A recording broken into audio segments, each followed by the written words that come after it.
La séquence suivante, j'ai le plaisir d'appeler Alexandre Bougeant, dirigeant d'Enerpro Biogaz, et Albin Monsorez, responsable de la plateforme TechPa du CEA Bretagne. Vous pouvez les applaudir également. Merci à eux de me rejoindre.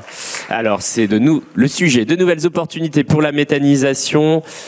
Alexandre, allez-y, rapprochez-vous. Quelques mots pour présenter Enerpro Biogaz, installé à Vernes-sur-Sèche, près de Rennes, concepteur et constructeur de stations d'épuration par méthanisation, une dizaine de salariés. Vous êtes un spécialiste de la méthanisation décentralisée, une entreprise innovante qui réalise des unités de micro-méthanisation, c'est le terme que vous employez, notamment auprès de PME, ETI agroalimentaires.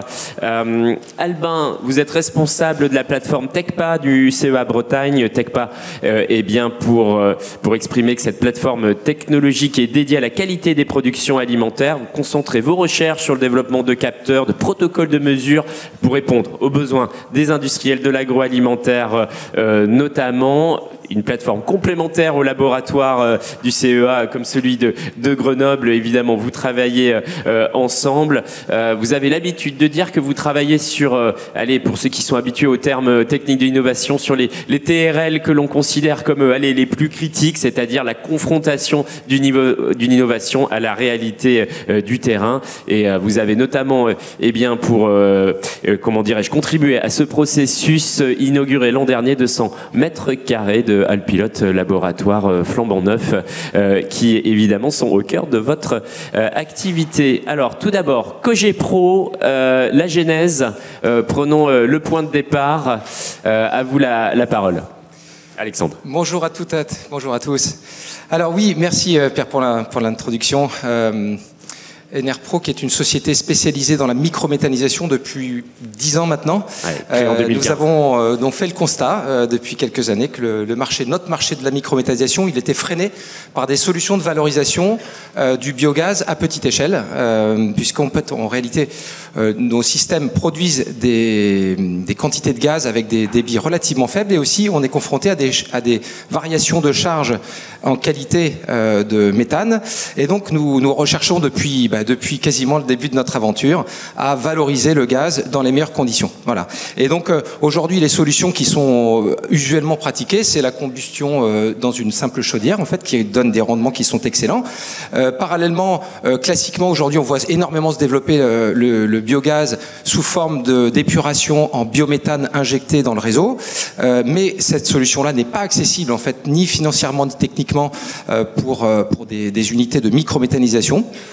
Donc aujourd'hui, depuis quelques années, donc on a recherché une solution pour valoriser le biogaz sous forme d'électricité de chaleur par voie de cogénération. Ça existe, c'est déjà sur le marché, mais on a rencontré il y a quelques années 2 chercheurs au CEA et à IMT Atlantique qui avaient imaginé une solution pour doper en fait la performance d'une machine de cogénération par un procédé dual fuel dont on va donc parler.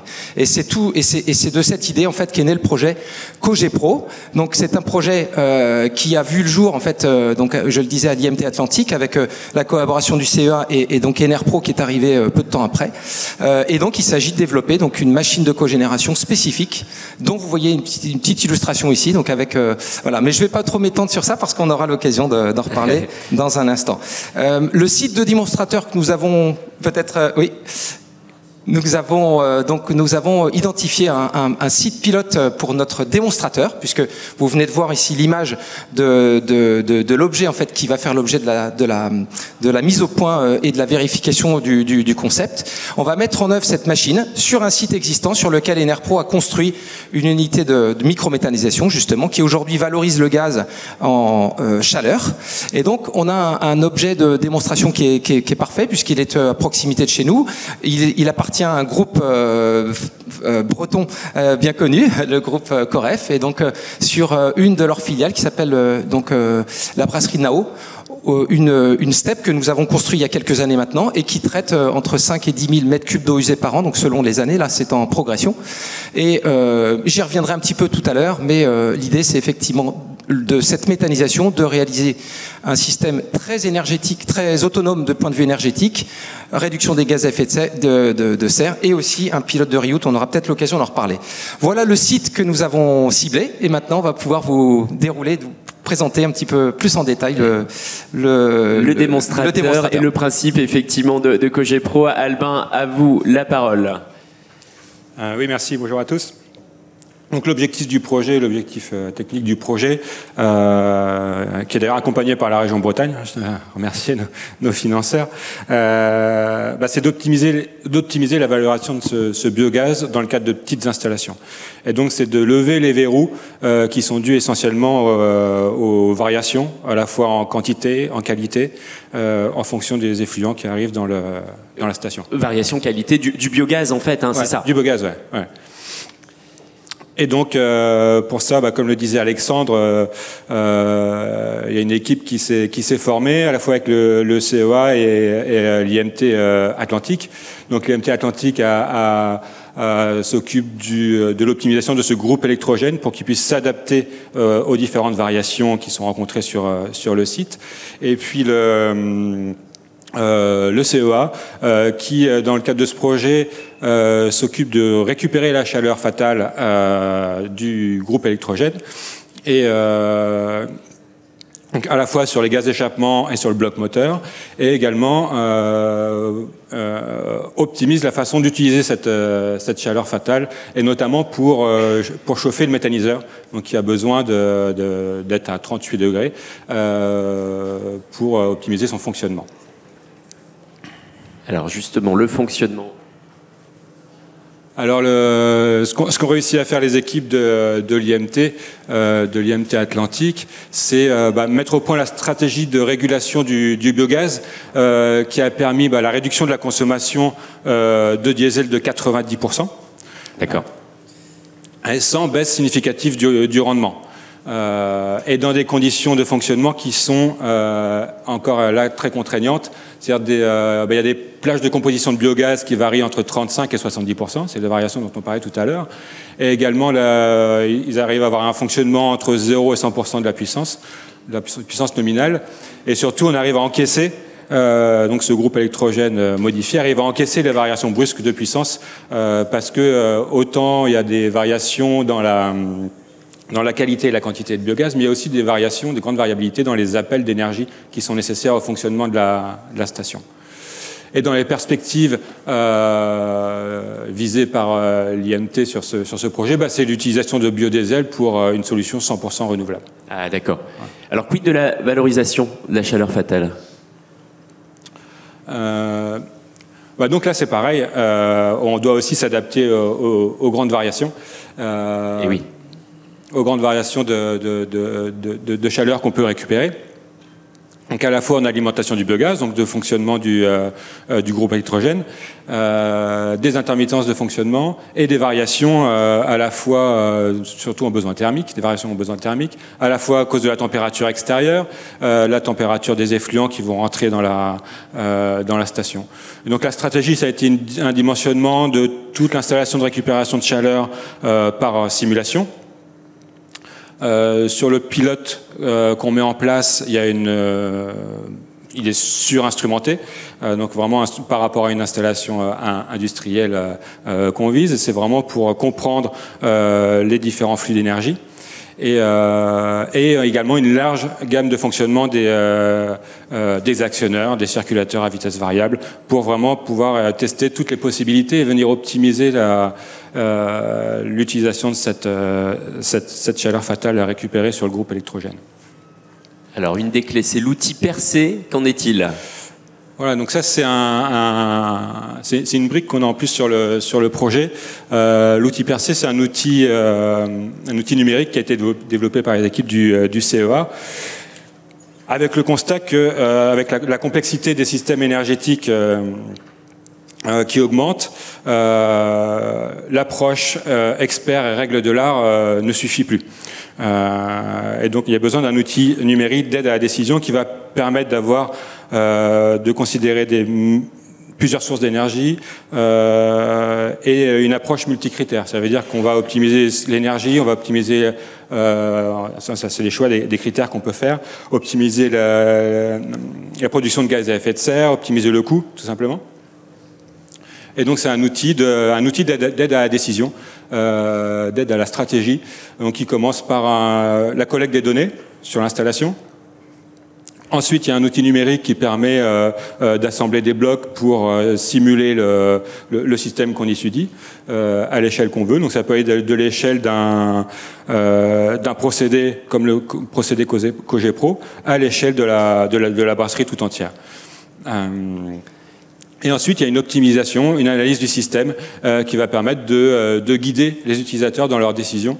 Et voilà, donc là, c'est un outil qu'on va mettre en place sur le projet. Donc, comme je le disais, à la fois sur la partie Cogepro, procédé de récupération de chaleur et cogénération, et à la fois à l'échelle de la brasserie, pour guider la brasserie qui est en pleine évolution, en pleine croissance dans ses choix de production d'énergie, et puis voir l'impact également de tout le système Cogepro qu'on met en place sur la gestion des énergies de la brasserie. D'accord. Donc, ce qu'on peut comprendre, c'est que l'eau et l'énergie, c'est deux thématiques, deux sujets que l'on peut monitorer et gérer de concert. Oui, complètement. Alors, justement, Alexandre. Oui, alors en effet, il s'agit bien de ça, c'est-à-dire qu'en fait, ce projet de démonstrateur là sur lequel on est en train de travailler avec deux grandes équipes, avec des chercheurs et des ingénieurs qui nous aident à mettre au point cette solution. En fait, elle rend possible une voie de valorisation finalement, ou une voie finalement d'optimisation énergétique des industries agroalimentaires, plus particulièrement à petite échelle, pour finalement produire de l'énergie à partir des déchets.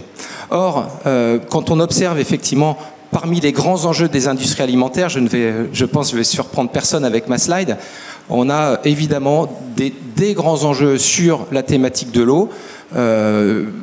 C'est multifactoriel, c'est évidemment un enjeu fondamental pour les industriels, mais aussi l'énergie. Donc nous, la solution qui va s'ouvrir aujourd'hui, qu'on va pouvoir effectivement présenter avec cette slide, il s'agit de quoi ? Il s'agit simplement de mettre en place un dispositif qui traite les effluents organiques en particulier, donc tout ce qui ressort des process industriels. On va pouvoir les traiter directement sur le site sans avoir besoin de les transporter, pour les envoyer notamment dans des méthanisations agricoles ou des grandes méthanisations territoriales. On va pouvoir traiter directement les charges organiques qui sont contenues dans les effluents et on va pouvoir directement, moyennant dans la plupart des cas, la mise en place d'un dispositif de tamponnage pour lisser un petit peu les charges, on va pouvoir introduire sur un réacteur de méthanisation qui est représenté ici avec les 3 ciels gazeux. Nous avons une technologie qui a été développée qui permet de faire des réacteurs de méthanisation de petite taille, 100 mètres cubes, montables en série, et c'est pour ça qu'on les représente ici en série. Et donc, on va pouvoir non seulement valoriser le gaz dans un dispositif optimisé, celui dont on vient de parler à la Cogepro. Il y a d'autres modes de valorisation, mais celui-ci effectivement est clé pour les PME agroalimentaires. Et parallèlement, donc dans le flux en bas, on va pouvoir poursuivre le flux de traitement des effluents. Après un très fort abattement de la charge organique par la méthanisation, on va introduire finalement le système soit sur la steppe du client qui est déjà existante, soit réaliser des compléments de traitement par voie aérobie, des systèmes assez traditionnels, mais avec effectivement le fait que la méthanisation aura préalablement très fortement abattu la charge organique qui constitue finalement un coût pour l'industriel, sans avoir besoin ni de le transporter, ni finalement d'avoir un process complexe. Et enfin, le cas échéant, mais ça c'est une option qu'on pourra mettre en œuvre, c'est envisager une boucle de réutilisation des eaux usées traitées avec des dispositifs de type ultrafiltration ou osmose inverse quand la situation le permet ou est demandée par l'industriel. Donc voilà. Donc ce projet, en fait, il rend possible, comme je disais, une valorisation des effluents directement sur site, de produire l'énergie, d'optimiser l'énergie du site, Et puis la slide d'après qui va un petit peu effectivement donner quelques appréciations des bénéfices de cette technologie. En fait, en mettant en place de la méthanisation à la place de systèmes aérobie, en fait, on fait quoi? On divise les volumes de traitement par 5, on consomme beaucoup moins d'énergie, là j'entends en comparant aérobie versus aérobie, donc les bassins aérés qu'on a dans beaucoup de systèmes industriels, et on produit d'énergie en bonus, sans oublier qu'on a aussi une production de boue qui est réduite. Donc en fait, on va effectivement réduire les coûts des industriels, valoriser les déchets et puis donc produire une énergie qui va pouvoir être réutilisée directement sur le site avec notamment cette technologie Cogepro. Le potentiel, Alexandre. Pour nous, il est important, évidemment. L'industrie agroalimentaire, c'est pour nous, en Bretagne, c'est évidemment un secteur essentiel, crucial pour l'économie bretonne, mais aussi évidemment en France et même en Europe, puisque les cas d'application sont très nombreux. Aujourd'hui, on a travaillé sur des brasseries, mais aussi sur des fromageries, des laiteries, qui sont pour nous des cibles extrêmement pertinentes, en fait, par rapport à cette technologie que je viens de vous présenter. Mais en fait, on travaille aussi sur les industriels, sur les industries, par exemple de la production de crêpes, la production de biscuits, pâtisseries, etc., traiteurs. En fait, les applications sont très nombreuses et donc on observe le marché qui est un marché qui représente plus de 50 000 unités potentielles, en fait, puisqu'il s'agit effectivement d'unités industrielles qui sont plutôt des unités de format intermédiaire. On va traiter des effluents sur des plages entre 1000 mètres cubes an, voire même un petit peu moins, jusqu'à potentiellement 50 000 mètres cubes pour effectivement mettre en place cette solution. Et le mot de la fin, Alexandre, c'est pour vos soutiens et partenaires. Oui, alors depuis effectivement, je disais, donc l'entreprise a 10 ans presque, on va bientôt fêter nos 10 ans et donc on s'appuie sur un écosystème de partenaires financiers, techniques, institutionnels et on est très fiers de bénéficier, notamment aussi dans le cadre de ce projet, ça a été dit par Albin tout à l'heure, de la région Bretagne qui nous accompagne et qui nous soutient dans ce projet, au cœur d'un bassin économique très fortement marqué par des industries alimentaires auxquelles on veut nous contribuer sur l'optimisation de l'énergie, l'optimisation du cycle de l'eau et la décarbonation. Merci, on peut applaudir Alexandre et Albin pour cette présentation. On a le temps pour une ou deux questions. Y a-t-il des questions à leur adresser ? Alors moi j'ai juste une question, pardonnez, elle est naïve, mais sur le projet Cogepro, au fond, à quoi peut servir effectivement la cogénération ? Quel est l'intérêt au fond d'avoir à disponibilité une énergie électrique voilà, générée suite à la production de biogaz ? En fait, Alexandre. Alors, c'est vrai que la voie de valorisation de la cogénération biogaz, en fait, elle est un petit peu moins aujourd'hui, elle est un petit peu moins, comment dire, à la mode quand on est dans les milieux de la méthanisation, parce que aujourd'hui, on va privilégier la production en grande quantité d'énergie quand on a des grandes quantités d'effluents et notamment agricoles. Mais nous, en fait, on est dans un cas d'usage tout à fait différent, c'est-à-dire qu'on est au sein d'une usine et l'usine, elle a besoin d'électricité pour fonctionner, elle a besoin de chaleur. Donc en fait, la cogénération, c'est un modèle formidable parce que toute l'énergie qui va être produite, elle va pas être gaspillée, elle va pas être dépensée, puisque justement, elle évoquait notamment tout à l'heure, on travaille sur l'optimisation de cette énergie qui est produite, tant l'énergie électrique que l'énergie thermique, à l'image de ce que nous a dit tout à l'heure Albin. Voilà, donc l'électricité et la chaleur, ce sont des besoins. Il y a de toute façon des besoins dans toutes les industries alimentaires, sauf erreur, je crois. On a dans tout avec un processus d'électrification des procédés qui va croissant. Donc, merci Alexandre, Albin, on peut les applaudir à nouveau pour leur présentation.